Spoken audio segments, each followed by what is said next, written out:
اب ایک تھوڑی سی بات یہاں پہ آ جاتی ہے کہ اس میں جو پردے کے سارے مفہوم ہیں، کیا پردہ کافی ہے کہ انسان برقع پہن لے یا نقاب لے لے اور پھر اس کے بعد یہی پردہ ہے؟ نہیں. اسی لیے میں نے بات شروع اس بات سے کی تھی کہ اصل حیا اور تقوی کا پردہ ہے.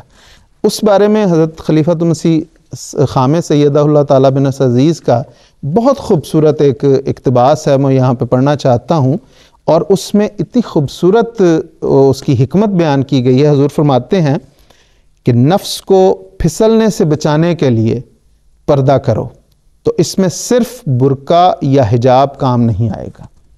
اگر آپ برقع پہن کر مردوں کی مجلسوں میں بیٹھنا شروع کر دیں، مردوں سے مسافے کرنے شروع کر دیں، تو پردے کا تو مقصد فوت ہو جاتا ہے، اس کا تو کوئی فائدہ ہی نہیں. پردے کا مقصد تو یہ ہے کہ نامحرم مرد اور عورت آپس میں کھلے طور پر میل جول نہ کریں، آپس میں نہ ملیں، دونوں کی جگہیں علیحدہ علیحدہ ہوں. اگر آپ، حضور فرماتے ہیں، اگر آپ اپنی سہیلی کے گھر جا کر اس کے خاوند یا بھائیوں یا اور رشتہ داروں سے آزادانہ ماحول میں بیٹھی ہیں، چاہے منہ کو ڈھانک کے بیٹھی ہوتی ہیں یا منہ ڈھانک کر کسی سے ہاتھ ملا رہی ہیں، تو یہ تو پردہ نہیں ہے. جو پردے کی غرض ہے وہ تو یہی ہے کہ نامحرم مرد عورتوں میں نہ آئے اور عورتیں نامحرم مردوں کے سامنے نہ جائیں، ہر ایک کی مجلسیں علیحدہ ہوں.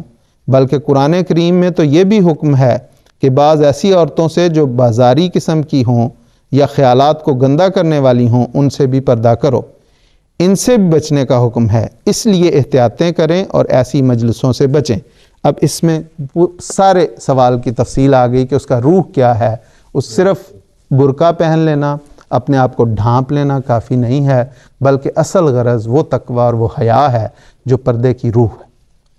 بالکل ٹھیک ہے خضر، جزاک اللہ. اور اسی روح کو قائم رکھنے کے لیے اور محفوظ رکھنے کے لیے جو ظاہری ذرائع ہیں وہ پردے کے جو ہیں اس کا حکم دیا جاتا ہے، کہ وگرنہ وہ ظاہر جو ہے صرف وہ مراد نہیں اگر وہ روح اندر نہیں کام کرتی.